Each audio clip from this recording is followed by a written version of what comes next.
चलिए question number 5 हम यहाँ पर पढ़ेंगे। क्वेश्चन नंबर 5 में क्या कहा उन्होंने, किराए पर पुस्तक देने वाले किसी पुस्तकालय का प्रथम 3 दिनों का एक नियत किराया है, उसके बाद प्रत्येक अतिरिक्त दिन का अलग किराया है। ठीक है।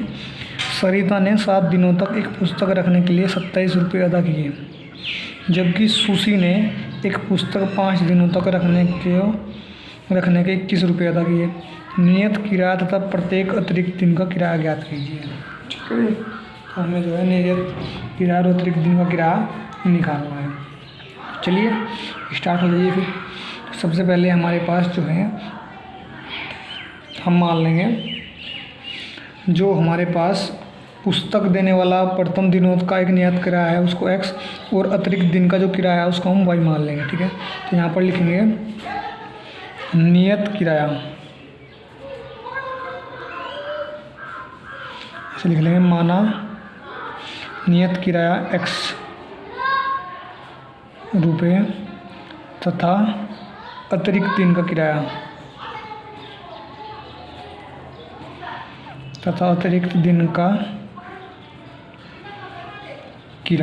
ठीक है।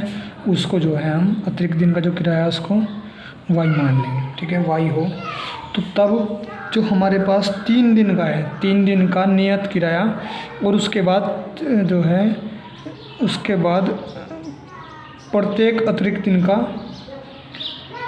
अलग किराया है, उसके बाद प्रत्येक अतिरिक्त दिन का अलग।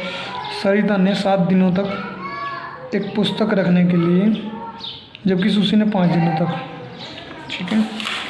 क्वेश्चन में गड़बड़, उसके बाद प्रत्येक दिन का अलग सरिता ने 7 दिनों तक।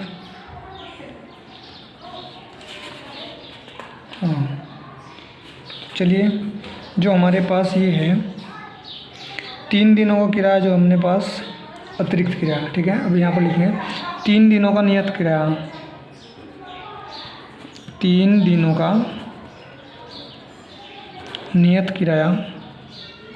ठीक है। और प्लस के ये टोटल हमारे पास 7 दिन थे ना, तो 3 दिन का तो नियत किराया होगा और इसमें से जो है 7 में से यदि 3 माइनस करेंगे तो 4 हमारे पास अतिरिक्त दिन निकल कर के आएंगे। तो यहाँ पर लिखेंगे हम 4 अतिरिक्त दिनों का किराया, 4 अतिरिक्त दिनों का किराया। ठीक है। कितने रुपए है जी वो, 7 दिनों का एक पुस्तक रखने के लिए 27 रुपये अदा किए। ठीक है।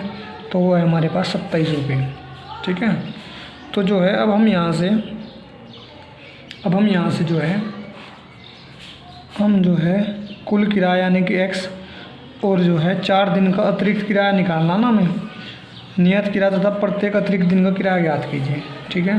तो सबसे पहले जो है हम अतिरिक्त दिन का किराया यानी कि x प्लस अतिरिक्त दिन कितने थे 4, तो x प्लस 4y। ठीक है। जो है उसको 27 के इक्वल रख देंगे। ठीक है। x प्लस जो 3 दिन का नियत किराया उसको हमने x मान लिया। ठीक है।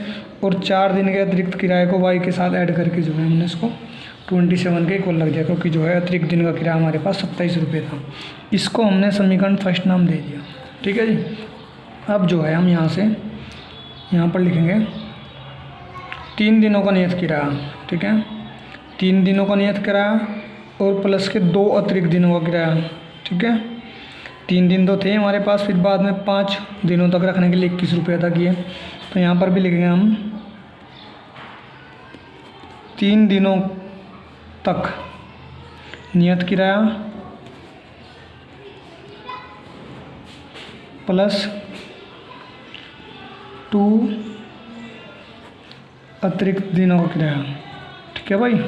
अब समझ रहे हो ये 2 कहाँ से आया, ये 2 यहाँ से आया है। कुल हमारे पास 5 दिन थे, 3 दिनों से जो है नियत है, ये 3 दिन 5 दिनों में भी नियत है। जिस तरह से 7 दिनों में नियत थे 3 दिन, तो हमने 4 दिन लिए थे यहाँ पर। इसी प्रकार ये 5 में से जब 3 दिन जो है नियत रहेंगे तो 2 अतिरिक्त दिन बचेंगे। का किराया कुल कितना है जी 21 रुपये है। ठीक है। इसको जो है हम 3 दिन का हमने क्या मान रखा था पहले से ही x, और जो है 2 दिन का हमारे पास अतिरिक्त दिन का 2y, इसको मान लेंगे और बराबर के 21, और इसको जो है हम समीकरण सेकंड नाम दे देंगे यहाँ से। ठीक है। अब जो है हम यहाँ पर लिख लेंगे समीकरण फर्स्ट में से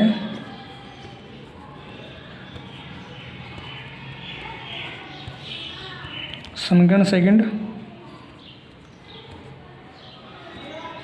घटाने पर। ठीक है जी, समीकरण फर्स्ट में समीकरण सेकंड घटाने पर। तो समीकरण फर्स्ट हमारे पास क्या है जी, x + 4y = 27 और समीकरण सेकंड x + 2y = 27। तो ये कैंसिल, ये हमारे पास 2y इसमें से माइनस करके हमारे पास कितना बच जाएगा 6 और y की वैल्यू हमारे पास निकल के कितनी आ जाएगी 3। ठीक है, y की वैल्यू हमारे पास निकल के आई 3। अब जो है y का मान हम समीकरण फर्स्ट में रख देंगे, जो है हमारे पास x की वैल्यू निकल के आ जाएगी। y का मान समीकरण फर्स्ट में रखने पर।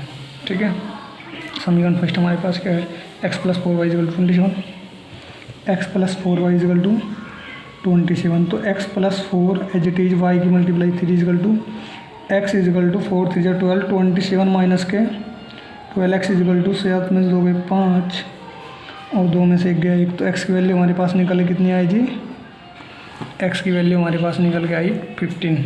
देखिए यहाँ से जो है हमारे पास y की वैल्यू 3 आई थी, इस y का मान हमने समीकरण फर्स्ट में रख दिया। यहाँ पर समीकरण फर्स्ट में x + 4y = 27, y के स्थान पर 3, तो 4 3 12, ये 12 इधर आएगा तो माइनस का हो जाएगा। 27 में से जब माइनस किया तो हमारे पास 12 माइनस किया तो x की वैल्यू हमारे पास 15 निकल करके आएगी।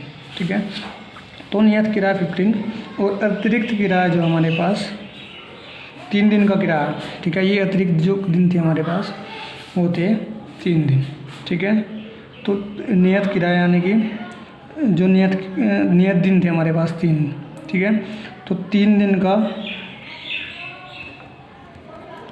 नियत 3 दिन का किराया बराबर 15 रुपये है। ठीक है जी, तो ये हमारे पास इस तरीके से आपको क्वेश्चन करना है। आई होप आपको ये क्वेश्चन समझ में आएगा। प्लीज़ वीडियो को लाइक और सब्सक्राइब करना ना भूलें। Thank you.